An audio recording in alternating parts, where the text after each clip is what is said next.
राधे राधे दोस्तों। आज की हमारी कहानी है चोरों ने लिया बनिए से पंगा। कहानी बड़ी ही मजेदार और हास्यप्रद है। सुनकर आपको बड़ा मजा आएगा, इसलिए कहानी को पूरी जरूर सुनिए।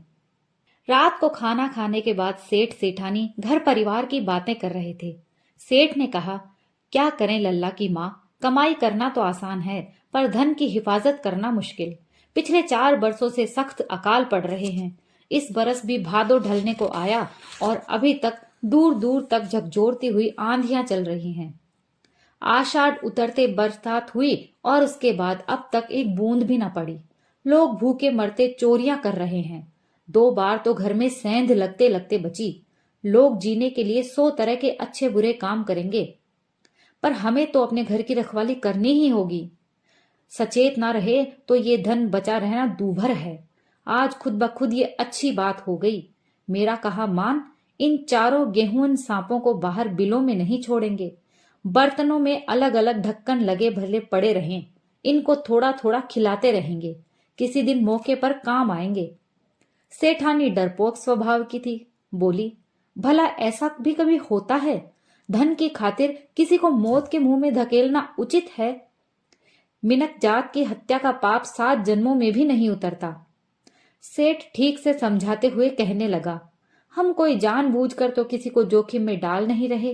अपने बचाव के लिए तो जुगत सोचनी ही पड़ती है। वक्त बहुत बुरा आ गया है। जान माल बचाना मुश्किल हो गया है। अपने बनिए के जाए लठबाजी तो कर नहीं सकते। हिम्मत जो नहीं पड़ती, बदमाश कुत्तों का कैसे मुकाबला करें? अपने लक्षणों से करे वही उसको भुगतें। बात सेठानी को जच गई। तिबारी की पछीत पर चारों मर्तबा तरतीब से लगा दिए। उल्टे ढक्कन लगाकर ऊपर पत्थर रख दिए। समय जोग की बात कि उसी रात को सेठ के घर में 4 चोर घुसे। भूखे मरते लोग छीना झपटी पर उतारू हो रहे थे। मांगने पर दाना हाथ नहीं लगता था। उधारी मिलती नहीं थी। घर से कोई सहारा नहीं। फिर भी उल्टे सीधे काम करके जीना तो पड़ता ही। आत्महत्या कर जीवन से मुक्त होने की जिनमें हिम्मत नहीं, वो चोरी ठगी और डकैती के बगैर कैसे गुजारा करें? आखिर मरना तो है ही। मौत को चकमा देकर जीवन के जितने दिन गुजारे वही अपने। ये सोचकर चोरों ने एक साथ सेठ के घर पर हाथ साफ करने का इरादा किया। चोरी करनी हो तो किसी मालदार आसामी का घर ही उधेड़ना चाहिए। दौलत के ढेर में से लेना ही ठीक है। कमजोर को सताने पर तो सिर्फ बद्दुआ हाथ लगती है। पावस के दिन थे, तब भी सेठ सेठानी साल के दरवाजे जड़कर भीतर सोते। दीवार फांद कर चोरों के आने की आहट सुनी तो दोनों बेजा घबरा गए। पर थोड़ी देर बाद सेठ सेठानी के पैर का अंगूठा दबाते हुए जोर से बोला, लल्ला की माँ, सुन रही हो कि नहीं? मैं पूछता हूँ, तुम्हें नींद कैसे आ जाती है? गहना वहना सारा हिफाजत से तो रखा है कि नहीं? सेठानी बोली, आग लगे उस गहने वहने को, चैन से सोने भी नहीं देते। ये धन सुख की खातिर है या दुख की खातिर? 100 बार कह दिया कि मेरी हिफाजत पर भरोसा ना हो तो आप खुद संभाल लें। रोज की यही चिक चिक बुरी। पूछती हूँ, आप मुझे बिल्कुल ही ना समझते हैं क्या? तिजोरी के मुकाबले भी ज्यादा हिफाजत करनी आती है मुझे। चोर कान लगाकर दोनों की बात ध्यान से सुनने लगे। सेठ ने पूछा, बता तो जरा, कैसी हिफाजत की है? मुझे भी तो कुछ पता चले। सेठानी कहने लगी, तिजोरी और ताले तो साहूकारों के लिए होते हैं, चोरों के आगे इनकी क्या औकात। चोर तो पहल करके तिजोरी और ताले तोड़ते हैं। मैंने तो शक की गुंजाइश ही ना छोड़ी। 3 वर्षों तक घर को खुला छोड़कर बाहर चले जाएं तब भी किसी को शक ना हो, ऐसी जगह खुले में धन रख छोड़ा है। 4 बेकार बर्तनों में सारा गहना डालकर तिबारी की छत पर रख दिया है। बताएं, यो खुले में भला किसी को शक होगा? ढक्कन लगाकर ऊपर पत्थर भी रख दिए हैं, कबूतर ढक्कन न उतार दे इसलिए। कोई सोचे तो यही कि इन बर्तनों में कैर सांगरियां या मसाले होंगे। तिजोरियों पर इतने रुपए क्यों खर्च किए? इससे बढ़कर कोई हिफाजत भला हो सकती है? चोरों को तो आज तगड़े शगुन मिले। यूं माल खुले में धरा मिल जाए तो फिर क्या चाहिए? सेठ जी ने झगड़े जैसी बात भी नहीं छोड़ी। माल का बंटवारा करने की भी जरूरत नहीं, मिल जाए सौभाग्य का। अपना अपना बर्तन तय कर लो। चारों ने यही सोचकर अपने अपने बर्तन चुन लिए। धन का अंदाजा लगाने के लिए जमीन पर खड़े खड़े ही एक साथ हाथ डाले तो चारों को एक ही सरीखा माल हाथ लग गया। किसी के कुछ भी कम ज्यादा नहीं रहा। गेहूं सांप बर्तनों में छिड़े बैठे थे। हाथ डालते ही अंधे अधेर अंगुलियां मुंह में पकड़ पकड़ कर दांत गड़ा दिए। किसी का अंगूठा काटा तो किसी की कोई सी अंगुली। इतना भेदभाव जरूर था। धन से हाथ परसते ही चोटी में करंट उठा। चोर तो जहां के तहां चक्कर खाकर जमीन पर लुढ़क गए। चारों बर्तन हाथों से छूट गए, पड़ते ही फूट गए। चारों सांप नाली के रास्ते निकलकर बाहर बाड़े में चले गए। चोरों के गिरने की और बर्तनों के फूटने की आवाज सुनने के भी 2 घड़ी बाद दोनों पति पत्नी डरे सहमे से साल से बाहर निकले। जमीन पर मरे पड़े चोरों का नजारा देखकर बुरी तरह घबरा गए। ये निठल्ले तो यहीं मर खपे, बाहर जाकर जंगल में मरते तो जान छूटती। बनिए के घर में ये लाशें कहाँ छिपाई जाएं? चोरों का क्या एतबार, मरने के बाद भी नुकसान पहुंचा दें। ये तो बड़ी भारी उलझन आन पड़ी। सांपों का ऐसा विष तो न जाना था। कमसलों ने अपनी करनी भुगती सो भुगती ही, साथ में सेठ जी को भी ले डूबे। इस उधेड़ बुन में सेठ को एक उम्दा जुगत सूझी। चारों चोरों को मोड़ मरोड़ कर न्यारी न्यारी 4 बोरियों में डाल दिया। मजबूती से बोरियों के मुंह बांध दिए। बोरियां घसीट कर साल में छिपा दी और चैन की सांस ली। गांव से 1 कोस की दूरी पर एक बावड़ी थी। चारों मुर्दों को उसमें धकेलने का इरादा किया। सेठ जी के भाग्य से मौका भी निकल गया। दिन उगते ही एक जोगी आटा मांगने को आया। सेठ ने किसी तरह लालच देकर उसे इस काम के लिए राजी कर लिया।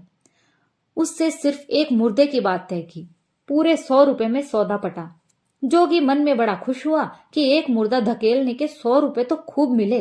पूरे बरस की बाजरी का जुगाड़ हो गया। रात आधी ढलते ही जोगी सिर पर बोरी उठाकर चल पड़ा। 4 दफा सुस्ताया, तब वो मुश्किल से बावड़ी तक पहुंचा। किनारे पर रखकर बोरी अंदर धकेल दी। एक जोरदार आवाज सुनाई दी। फिर वो बेहद खुश होकर सेठ जी के घर रुपए लेने के लिए आया। सेठ सब कुछ सोचे बैठा था। रुपए मांगते ही उसने जोगी को आड़े हाथों लिया। बोला, वो मुर्दा तो तुमसे भी पहले दौड़कर यहाँ आ गया। बड़ी मुश्किल से बोरी में डाला, इस बार जरा ध्यान रखना। जोगी ने सोचा, चलो एक चक्कर और सही, मेरे शरीर का क्या घिसता है। इस भाव भी 100 रुपए महंगे नहीं। वो सिर पर बोरी उठाए उठाए चुपचाप बावड़ी की तरफ चल पड़ा। बोरी धकेलने के बाद कुछ देर निगरानी रखी कि मुर्दा बाहर तो नहीं निकल रहा। खूब आंखें फाड़ कर देखा, पर मुर्दा बाहर नहीं आया। इस बार बनिया क्या बहाना बनाएगा? पर घर पहुंचते ही बनिया जोगी पर बरस पड़ा। कहा, तुम ठेठ बावड़ी तक जाते भी नहीं हो। ये तेरा बाप तो फिर लौट कर आ गया। बड़ी मुश्किल से बोरी में डाला इसको, कठिनाई से पकड़ में आया। खरी कमाई कर और खरे रुपए ले। ऐसे बहाने बनाने से काम नहीं चलता। मुझे समझ नहीं आता कि बावड़ी में धकेलने के बाद ये लौटकर आ कैसे जाता है। जोगी सच्चा होकर भी कसूरवार की तरह बोलने लगा। बावड़ी तक जाने में तो मैंने कोई कसर नहीं रखी। इस बार तो मैंने काफी देर निगरानी भी की। ऐसा कैसे हुआ, कुछ समझ में नहीं आता। बनिए के सारी बात समझी समझाई थी। उसने तो देखते देखते तीसरी बोरी फिर उसके सिर पर लाद दी। जोगी की कमर फटने लगी, फिर भी सुस्ताते सुस्ताते बावड़ी तक पहुंचा। लाश के पानी में गिरने की आवाज के साथ ही झुककर बावड़ी के अंदर झांकने लगा। कोई चिड़िया का जाया भी बाहर नहीं निकला। पूरा विश्वास होते ही वो उतावला सा बनिए के घर आ पहुंचा। इस बार बनिया दरवाजे पर ही खड़ा था। बोरी चौकी पर रखी थी। आते ही जोगी को आड़े हाथों लिया। कहीं ये कबाड़ा तुम्हारा ही किया धरा तो नहीं? पानी में धकेल दिया तो भी ये मुर्दा मेरा घर नहीं छोड़ रहा। ये कौन सी नई आफत आ गई है? इस बार बड़ी मुश्किल से काबू किया, मार ही डालता मुझे। बोरी में बांधने के बाद जी को थोड़ी बहुत तसल्ली मिली है। उम्र भर में तुम्हारे मेरे बीच पहला काम पड़ा और उसमें ही खोट। जोगी तो अपनी जबान के बड़े पक्के होते हैं। काम करना हो तो ठीक से करो, वरना उत्तर दे दो। बेचारा जोगी क्या सफाई देता। सिर पर चौथी बोरी उठाकर उसी रास्ते चल पड़ा। इस बार पूरा ध्यान रखेगा। कोई बात नहीं, पूरे बरस मजदूरी करने पर भी 100 रुपए आसानी से कहाँ मिलते हैं। रात भर के 4 फेरों में 100 रुपए हाथ लग जाएं तो फिर और क्या चाहिए। बेचारे सेठ को भी काफी हैरान होना पड़ा। चौथी बार जोगी बावड़ी पर पहुंचा। उस वक्त एक परदेसी पूजा पाठी बामन स्नान करके किनारे पर बैठा माला जप रहा था। अभी 2 घड़ी रात बाकी थी। माला जपते जपते ही उसे बावड़ी में किसी के गिरने की जोरदार आवाज सुनाई पड़ी। वो डर कर वहां से भागा। जोगी की नजर भागते ब्राह्मण पर पड़ी। वो भी उसके पीछे बेतहाशा दौड़ लिया। कहा, 4 बार मुझे परेशान किया, इस बार मारे बिना नहीं छोड़ूंगा। बेचारा बनिया एकदम सच्चा, ये तो गिरते ही बाहर दौड़ता नजर आता है, दिखाई दे तो कैसे। भार ढोते ढोते मेरा जोड़ जोड़ दुखने लगा है, अब बख्श दूं तो मैं जात का जोगी नहीं। आगे ब्राह्मण और पीछे जोगी। जान से उखड़ा ब्राह्मण उसके हाथ न आया सो ना ही आया। उसने सीधे गांव नजदीक लिया। गांव में घुसते ही सेठ जी का घर था। सेठ जी दिशा मैदान से फारिग होकर घर के अंदर जा रहे थे कि बदहवास ब्राह्मण सीधे उनके घर में घुस पड़ा। पीछे का पीछे जोगी भी पहुंचा।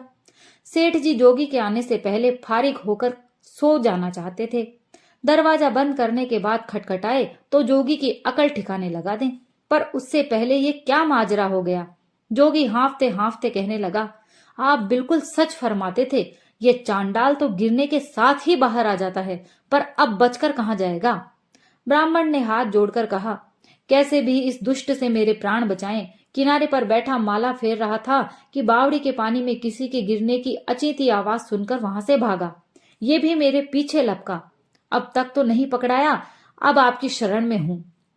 ये सोने का कंठहार ले लें और कैसे भी मेरे प्राण बचाएं। बनिए ने कंठहार जेब के हवाले कर जोगी को धक्के दे देकर घर से बाहर निकाल दिया। राज में पकड़वा देने की धमकियां दी। जोगी बड़बड़ाता हुआ अपने रास्ते अगले गांव को चल पड़ा। ब्राह्मण ने बासी मुंह से सेठ को खूब आशीर्वाद दिया। तब सेठ ने बड़ी विनम्रता से बोला, इसमें आशीर्वाद की क्या बात हुई, मैंने तो सिर्फ अपना धर्म निभाया है।